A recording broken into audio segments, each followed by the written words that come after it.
Good afternoon. কেমন আছি আমরা সবাই? নিশ্চয়ই ভালো আছি এবং সুস্থ আছি। আমরা এর আগের ক্লাসে শুরু করেছিলাম মাসি পিসি গল্পের জ্ঞানমূলক প্রশ্ন।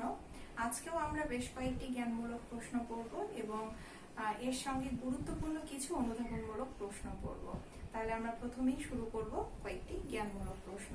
প্রথম প্রশ্ন, মাসি পিসি গল্পে চৌকিদারের নাম কি? মাসি পিসি গল্পে চৌকিদারের নাম হচ্ছে কানাই চৌকিদার। খুনসুটি রাখো দেখি কৈলেশ তোমার, উক্তিটি কার? আবারও বলছি, খুনসুটি রাখো দেখি কৈলেশ, উক্তিটি কার? উক্তিটি হচ্ছে মাসির। শালদি কি? শালদি হচ্ছে শালকাঠে নির্মিত বা তাল গাছের সরু ডোঙ্গা। শালদি হলো শালকাঠে নির্মিত বা তাল গাছের সরু ডোঙ্গা। পাতা শূন্য শুকনো গাছটায় কারা বসেছে? পাতা শূন্য শুকনো গাছটায় কারা বসেছে? উত্তর হলো শকুনরা বসেছে। মানিক বন্দ্যোপাধ্যায় কত বছর বেঁচে ছিলেন? উত্তর হচ্ছে 48 বছর বেঁচে ছিলেন। মানিক বন্দ্যোপাধ্যায়ের প্রকৃতি প্রদত্ত নাম কি? মানিক বন্দ্যোপাধ্যায়ের পিতৃ প্রদত্ত নাম কি? পিতৃ প্রদত্ত নাম হচ্ছে প্রবোধ কুমার বন্দ্যোপাধ্যায়। প্রবোধ কুমার বন্দ্যোপাধ্যায়। তারপরে বেমাক্কা অর্থ কি? বেমাক্কা অর্থ হচ্ছে অসঙ্গত। শব্দার্থে আছে বেমাক্কা অর্থ কি? বেমাক্কা অর্থ হচ্ছে অসঙ্গত। বাহকেরা মাথায় খড় চাপাতে ব্যস্ত কে? বাহকের মাথায় খড় চাপাতে ব্যস্ত কে? উত্তর হচ্ছে কৈলাস। মাসি পিসি কিসের উপবাস করেছে? উত্তর হচ্ছে একাদশী। মাসি পিসি কিসের উপবাস করেছে? উত্তর হলো একাদশী। মাসি পিসি গল্পটি প্রথম প্রকাশিত হয় কোন পত্রিকায়? প্রথম প্রকাশিত হয় পূর্বাশা পত্রিকায়। মাসি পিসি গল্পটি প্রথম প্রকাশিত হয় পূর্বাশা পত্রিকায়। মানিক বন্দ্যোপাধ্যায়ের প্রথম প্রকাশিত গল্পের নাম কি? উত্তর হচ্ছে অতসী মামি। উত্তর হলো অতসী মামি হচ্ছে মানিক বন্দ্যোপাধ্যায়ের প্রথম প্রকাশিত গল্পের নাম। মাসি পিসিকে টেনে হিসড়ে নিয়ে যাবার হুমকি দেয় কে? মাসি পিসিকে টেনে হিসড়ে নিয়ে যাবার হুমকি দেয় কে? দেয় হচ্ছে কানাই চৌকিদার। কার শাশুড়ি ননদ বাঘের মতো ছিল? কার শাশুড়ি ননদ বাঘের মতো ছিল? উত্তর হচ্ছে মাসির। মাসির শাশুড়ি ননদ বাঘের মতো ছিল। মাসি পিসি গল্পের জীবন ভাষ্য বা মূল উপজীব্য বিষয় কি? মাসি পিসি গল্পের মূল উপজীব্য বিষয় বা জীবন ভাষ্য হলো সামাজিক প্রতিকূলতার বিরুদ্ধে নারীর সংগ্রামী জীবনযাত্রা। সামাজিক প্রতিকূলতার বিরুদ্ধে নারীর সংগ্রামী জীবনযাত্রা। এরপরে আমরা দেখছি যে বাইরে থেকে কার হাক আসে? বাইরে থেকে কানাই চৌকিদারের হাক আসে। বাইরে থেকে কানাই চৌকিদারের হাক আসে। কৈলাস কোন কাজে ব্যস্ত ছিল? বাহকের মাথায় খড় চাপাতে ব্যস্ত ছিল কৈলাস। শেষ বেলায় পুরো ভাটা কোথায়? শেষ বেলায় পুরো ভাটা হলো খালে। আল্লাদিকে পাওয়ার জন্য কে হাল ছাড়েনি? উত্তর হচ্ছে যোগু হাল ছাড়েনি। মাসি পিসি কখন এক মন এক প্রাণ হয়? মাসি পিসি যখন হচ্ছে তাদের জীবন যুদ্ধ একসাথে চালাতে হয় তখন তারা একসাথে হয়ে যায়। এই হচ্ছে মোটামুটি ইম্পর্টেন্ট বিভিন্ন বোর্ডে আসা হচ্ছে জ্ঞানমূলক প্রশ্ন আমরা দেখলাম। এখন আমরা দেখব অনুধাবনমূলক প্রশ্ন। আল্লাদিকে দেখে বুড়ো রহমানের চোখ ছলছল করে ওঠে কেন? আমি অনুধাবনমূলক প্রশ্ন করছি। আল্লাদিকে দেখে বুড়ো রহমানের চোখ ছলছল করে উঠে কেন? আচ্ছা, প্রথমে জানতে হবে যে আমরা বুড়ো রহমানকে কোথায় পাই। একদম আমরা গল্পের শুরুতে বুড়ো রহমানকে পাই। সে হচ্ছে বাহকের মাথায় খড় চাপাতে ব্যস্ত ছিল, এরকম একটা অবস্থায় আমরা তাকে পাই, মানে কৈলাসের সাথে তাকে আমরা পাই। এবং যখন মাসি পিসি নৌকায় করে আল্লাদিকে নিয়ে বাজার থেকে ফিরছিল সেই সময় হচ্ছে কৈলাস যখন মাসি পিসিকে থামিয়ে যোগুর ব্যাপারে কথা বলছিল, যে যোগু নিতে চায় আল্লাদিকে, ঠিক সেই সময় বুড়ো রহমান কাকে দেখতে পায়? আল্লাদিকে নৌকার ভিতরে দেখতে পায়। দেখে সে একটা অনুভূতি তার মধ্যে প্রকাশ পায়, সেটি হচ্ছে যে আল্লাদির মতো তারও এক মেয়ে ছিল, যদিও আল্লাদির থেকে তার মেয়ে বয়সে ছোট ছিল, এবং একরকম জোর জবরদস্তি করেই তাকে বিয়ে দেয় বুড়ো রহমান। এবং সেখানে দেখা যায় যে শ্বশুর বাড়ির অত্যাচারে মেয়েটা মারা যায়। হ্যাঁ, তো তো এরকম একটা পরিস্থিতিতে তার হুট করে এই আল্লাদিকে দেখে তার মেয়ের কথা মনে পড়ে এবং চোখ ছলছল করে ওঠে। তাহলে ব্যাপারটা কি, মূলত বুড়ো রহমান তার মেয়েকে বিয়ে দেয় খুব ছোট অবস্থাতেই, এবং মেয়েটা শ্বশুরবাড়িতে যেতে চায় না, তারপরও জোর জবরদস্তি করে বুড়ো রহমান তাকে শ্বশুরবাড়িতে পাঠিয়ে দেয়, এবং শ্বশুরবাড়িতে সকলের অত্যাচারে তার মেয়েটা মারা যায়। হ্যাঁ, তো যখন সে আল্লাদিকে দেখে তখন তার মেয়ের কথা মনে পড়ে চোখ ছলছল করে ওঠে। অতি সন্তর্পণে তারা বিছানা ছেড়ে ওঠে। কাদের সম্পর্কে এবং কেন বলা হয়েছে? আবারও বলছি, অতি সন্তর্পণে তারা বিছানা ছেড়ে ওঠে, কাদের সম্পর্কে এবং কেন বলা হয়েছে? এখানে কারা সন্তর্পণে বিছানা ছেড়ে ওঠে? এরা হচ্ছে মাসি পিসি। এটা হচ্ছে গল্পের শেষের দিকে আমরা পাই, যখন কিনা সাধু বৌদ্ধ ওসমান গুন্ডারা আল্লাদিকে তুলে নিয়ে যাওয়ার একটা পরিকল্পনা করে। এটা কিন্তু মাসি পিসি বুঝতে পারে। ঠিক আছে, তো যেহেতু বুঝতে পারে, এ কারণে তারা হচ্ছে আল্লাদিকে প্রোটেকশন দেওয়ার জন্য বা আল্লাদিকে নিরাপত্তা দেওয়ার জন্য তারা প্রস্তুতি নিতে থাকে, এবং এই প্রস্তুতির একটা পর্যায়ে তারা কি করে, তারা হচ্ছে তাদের যেসব ছেঁড়া কম্বল কাঁথা ছিল সেগুলো জলে করে ভিজিয়ে রাখে, যেন আগুন লাগিয়ে দিলে সেটা প্রতিহত করা যায়। তারপরে মাথার শিওরের কাছে তারা দা বটি এসব রাখে, যেন গুন্ডা আসলে তারা নিজেদেরকে এবং আল্লাদিকে বাঁচাতে পারে। হ্যাঁ, তো এইসব কাজ করার জন্য, এইসব জিনিস পত্র জোগাড় করে রাখার জন্য তারা অতি সন্তর্পণে বিছানা ছেড়ে ওঠে, যেন আল্লাদি এসবের কোনো কিছুই টের পায় না। তাহলে কে সন্তর্পণে ওঠে? মাসি পিসি ওঠে। কেন? কেন হচ্ছে নিজেদেরকে এবং আল্লাদিকে এই সাধু বৌদ্ধ ও ওসমানের মতো যে গুন্ডাগুলো আছে, পাড়ায় যেসব গুন্ডা আছে, সেগুলোর হাত থেকে নিজেদেরকে বাঁচানোর জন্য তারা হচ্ছে যে প্রস্তুতিমূলক ব্যবস্থা গ্রহণ করতে চায়, সেটার কারণে তারা বিছানা ছেড়ে খুব আস্তে আস্তে ধীর পায়ে ওঠে, যেন আল্লাদি এর কোনোটাই টের না পায়। পরের প্রশ্ন, ছেলের মুখ দেখে পাষাণ নরম হয়। এখানে পাষাণ কথাটি দ্বারা কি বোঝানো হয়েছে?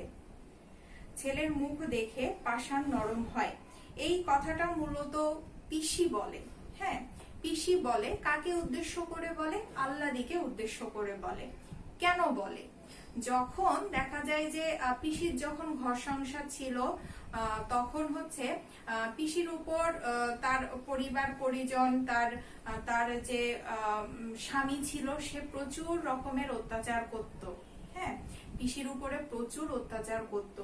কিন্তু যখন পিসি গর্ভবতী হয় এবং পিসির কোল জুড়ে একটা ফুটফুটে ছেলে সন্তান আসে, তখন কিন্তু পিসির স্বামীর মধ্যে একটা পরিবর্তন দেখা দেয়। হ্যাঁ, তার যে একটা পাষাণ হৃদয় ছিল, সেটি হচ্ছে নরম হয়ে যায় ছেলেকে দেখে, এবং দেখা যায় যে পিসির প্রতিও তার একটা নরম মনোভাবাপন্ন রূপ দেখা যায়। তো এই কারণে এই কথাটা পিসি বলে যে যোগুও আমাদের আল্লাদির উপর প্রচুর অত্যাচার করত, কিন্তু এখন যেহেতু আল্লাদি গর্ভবতী এবং আল্লাদির যখন একটা ফুটফুটে ছেলে সন্তান হবে, তখন পিসির যে স্বামী, তার মতো আল্লাদির যে স্বামী যোগু, তারও পাষাণ হৃদয় নরম হয়ে যাবে। এই প্রসঙ্গেই মূলত পিসি এই কথাটা বলে। তাহলে ছেলের মুখ দেখে পাষাণ নরম হয়, এটা মূলত পিসি বলে, আল্লাদিকে বলে। যেহেতু আল্লাদি গর্ভবতী, তাই যোগু যতই অত্যাচার করুক না কেন, যতই তাকে মেরে ফেলার চেষ্টা করুক না কেন, যখন সে ছেলের মুখটা দেখবে, তখন তার এই পাষাণ হৃদয়, তার এই নিষ্ঠুর মন থাকবে না। এটা হচ্ছে পিসি তার নিজের জীবনের অভিজ্ঞতা থেকে আল্লাদিকে বোঝানোর চেষ্টা করে। পরের প্রশ্ন, যুদ্ধের আয়োজন করে তৈরি হয়ে থাকে মাসি পিসি, ব্যাখ্যা করো। এটা মূলত আমরা একদম গল্পের শেষের দিকে পাই, কারণ আল্লাদির উপর প্রচুর গ্রামের মানুষের প্রচুর চোখ কুনজর পড়ে। হ্যাঁ, একদিকে যেমন যোগু আল্লাদিকে নিতে চায় কারণ সম্পত্তির জন্য, এদিকে দেখা যায় যে জোরদার, গ্রামের যে জোরদার, সেও আল্লাদির দিকে কুনজরে তাকায়। তারপরে যখন মাসি পিসি তাকে নিয়ে বাজারে যায় তরি তরকারি বিক্রি করার জন্য, তখনও যারা বাজারে যায় সেই সব লোকদের একটা কুনজর থাকে হচ্ছে আল্লাদির উপর, এবং এটা মাসি পিসি বেশ ভালো করেই বুঝতে পারে। ঠিক আছে। তো দেখা যায় যে গ্রামের যে গুন্ডা প্রকৃতির লোকগুলো আছে তারা হচ্ছে গ্রামের জোরদারের পক্ষ নিয়ে তাকে একটা বাড়ি থেকে উঠিয়ে নিয়ে যাওয়ার একটা পরিকল্পনা করে, যেটা মাসি পিসি বুঝতে পারে। এবং এই কারণেই দেখা যায় যে মাসি পিসি একটা যে বিপদ আসতে চলেছে এই বিপদের কথা ভেবে যুদ্ধের আয়োজন করে তৈরি হয়ে থাকে মাসি পিসি। মাসি পিসিরা হচ্ছে যেহেতু অনেক তাদের হারাবার কিছু নেই এক আল্লাদি ছাড়া, তাই আল্লাদির সকল ধরনের নিরাপত্তা দেওয়ার জন্য তারা সকল ধরনের যুদ্ধের প্রস্তুতি নিতে থাকে। গল্পের শেষে তোমরা দেখবে যে তারা ডোবা থেকে জল নিয়ে আসে, তারপর সেগুলোতে কাঁথা কম্বল ভিজিয়ে রাখে, যদি কেউ আগুন লাগিয়ে দেয় সেটা থেকে বাড়িকে রক্ষা করার জন্য, নিজেদেরকে রক্ষা করার জন্য হাতের কাছে হচ্ছে দা বটি যা পাই তাই হচ্ছে সংগ্রহ করে রাখে, যেন নিজেদেরকে অন্যের হাত থেকে প্রতিহত করতে পারে। তো এইভাবেই মাসি পিসি আল্লাদিকে বাঁচানোর জন্য এবং নিজেকে বাঁচানোর জন্য যুদ্ধের আয়োজন করতে থাকে। নিজেকে তার ছেঁচড়া নোংরা নর্দমার মতো লাগে কার এবং কেন? নিজেকে তার ছেঁচড়া নোংরা নর্দমার মতো লাগে কার এবং কেন? এই কথাটা মূলত আল্লাদির মনের কথা। হ্যাঁ, মূলত আল্লাদিকে উদ্দেশ্য করেই এই কথাটা বলা, আল্লাদির নিজের মনের কথা। কারণ আল্লাদির কিন্তু খুব বেশি বয়সে বিয়ে হয়নি। হ্যাঁ, যোগুর সাথে তার বিয়ে হয়, কিন্তু যোগু দেখা যায় যে বারে বারে তাকে অত্যাচার করে, একটা মৃত্যুর সম্মুখীন করে ফেলে। তখন মাসি পিসি তাকে আগলে রাখার এবং বাঁচিয়ে রাখার চেষ্টা করে। এবং শেষ পর্যন্ত আল্লাদিকে আমরা যেখানে শেষ পর্যন্ত দেখতে পাই সেটা কিন্তু আল্লাদির বাপের বাড়িতে এবং মাসি পিসির কাছে। মাসি পিসির কেউ ছিল না এবং আল্লাদিরও নিজের বলতে কেউ ছিল না, তার বাবা মা কেউ ছিল না। তো মাসি পিসি সকল ধরনের নিরাপত্তার বলয় তৈরি করে আল্লাদিকে বাঁচিয়ে রাখার চেষ্টা করে। হ্যাঁ, যেখানে যেখানে যেত আল্লাদিকে নিয়ে যেত। যেমন মাসি পিসি শাকসবজির ব্যবসা করত, তারা গ্রাম থেকে শাকসবজি সংগ্রহ করে সেটা বাজারে নিয়ে গিয়ে বিক্রি করত। তো যখন তারা যেত একটা লম্বা পথ, তারা কিন্তু আল্লাদিকে বাড়িতে রেখে যেত না। হ্যাঁ, তারা নৌকায় করে আল্লাদিকে নৌকার মাঝখানে বসিয়ে দুজন দুদিকে নৌকো চালিয়ে তারা হচ্ছে বাজারের দিকে যেত। এবং যখন বাজারে সবাই শাকসবজি তরি তরকারি কেনাকাটা করতো, তখন কিন্তু সেই লোকগুলোর একটা আলাদা কুনজর হচ্ছে আল্লাদির দিকে পড়তো এবং গ্রামের যে জোরদার তারও একটা আলাদা নজর কুনজর খারাপ দৃষ্টি ছিল আল্লাদির দিকে। তো আল্লাদি যখন এগুলো ভাবতো তখন তার নিজেকে খুব ছ্যাচড়া এবং নোংরা নর্দমার মতো লাগতো। ঠিক আছে, তো এটা হচ্ছে মূলত আল্লাদির লাগতো। এই হচ্ছে তাহলে নিজেকে লাগতো কেন? কারণ সবাই তার দিকে খারাপ দৃষ্টিতে কুনজরে তাকাতো বলে। মাসির উপর পিসির একটা অবজ্ঞার ভাব ছিল কেন? প্রশ্ন, মাসির উপর পিসির একটা অবজ্ঞার ভাব ছিল কেন? গল্পটা মূলত আমরা জানি মানিক বন্দ্যোপাধ্যায়ের গল্পটার নামই হচ্ছে মাসি পিসি। মাসি পিসি হচ্ছে আল্লাদির একজন মাসি এবং আল্লাদির একজন পিসি। তো আল্লাদির মাসি কিন্তু বাইরের বাড়ি থেকে আসা বাইরের মানুষ, আর পিসি কিন্তু ঘরের মানুষ, মানে আল্লাদির বাবার বোন। এই কারণেই পিসি মনে করতো যে এটা হচ্ছে তাদের নিজের বাড়ি। হ্যাঁ, আর মাসি যেহেতু বাইরে থেকে এসেছে পরের ঘরের মেয়ে, তাই সব সময় দেখা যেত যে পিসির প্রতি একটা অবজ্ঞার ভাব ছিল। তারা কিন্তু সকল কাজ একসাথেই করতো, তাদের ব্যবসা বলো, তাদের হচ্ছে মনের যে ব্যাপারগুলো, সব দিক থেকেই তাদের একটা ভীষণ রকমের মিল ছিল। কিন্তু তারপরও দেখা যায় যে পিসি কেন যেন মনে করতো যে যেহেতু মাসি আল্লাদির মাসি পরের ঘরের মেয়ে, তাই এটা তার নিজের বাড়ি না এবং তাকে অবজ্ঞার চোখে দেখতো। দেখার মূল কারণ যে মাসি পরের বাড়ির মেয়ে। কেমন?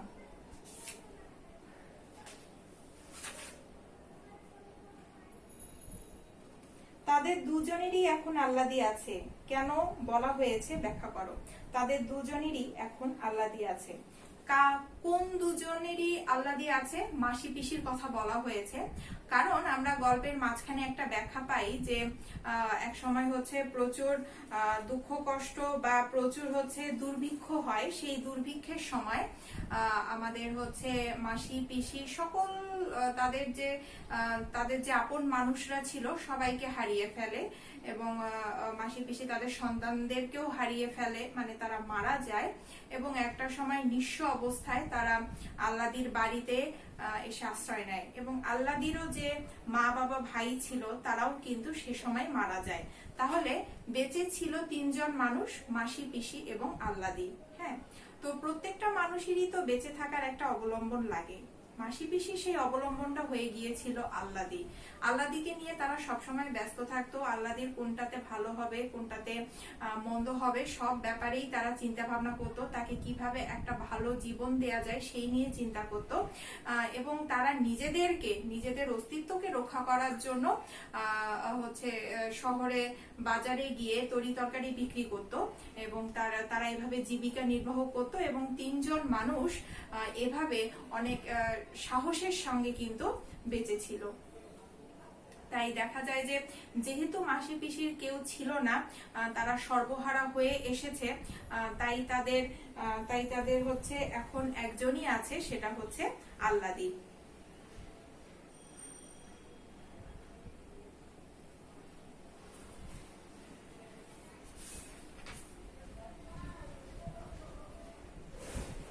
এরপরের প্রশ্ন হচ্ছে আমাদের, খালি ঘরে আল্লাদিকে রেখে যাওয়ার সাহস তাদের হয় না কেন?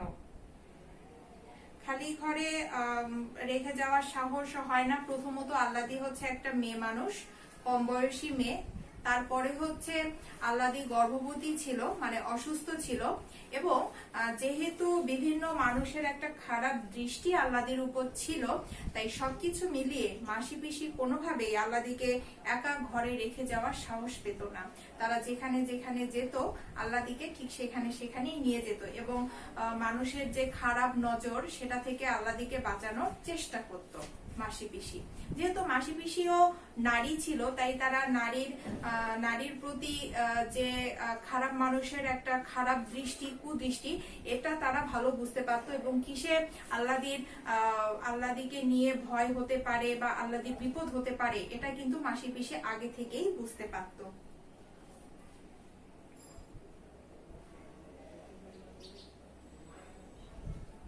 যোগু আল্লাদির উপর নির্মম নির্যাতন চালাতো কেন? যোগুর সাথে আল্লাদির সম্পর্কটা হচ্ছে তারা স্বামী স্ত্রী। হ্যাঁ, আমরা গল্পে দেখতে পাই যে বর্তমানে হচ্ছে মাসি পিসির কাছে আল্লাদি আছে, কারণ তাকে নির্যাতন করে যোগু একদম আত্মমরা করে ফেলে। এখন এই নির্যাতনের কারণ কি?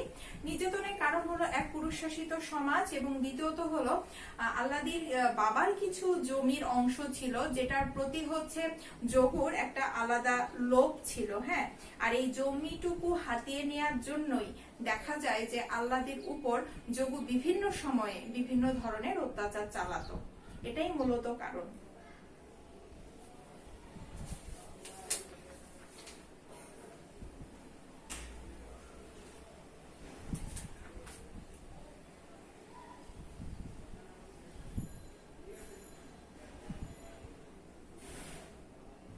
এরপরে আমরা দেখি হচ্ছে কাঁথা কম্বলটা চুবিয়ে রাখি জলে কেন, ব্যাখ্যা করো।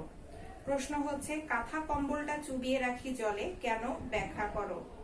আচ্ছা, এটা একদম আমরা গল্পের শেষের দিকে পাই যে কানাই চৌকিদার, গল্পে যে থাকে কানাই চৌকিদার, সে হচ্ছে আল্লাদিকে ধরে নিয়ে যাওয়ার জন্য একটা পরিকল্পনা করে। ঠিক আছে, এবং আল্লাদিকে তুলে নেওয়ার জন্য গাছের ফাঁকে অন্ধকারে কিছু গুন্ডা লুকিয়ে থাকে।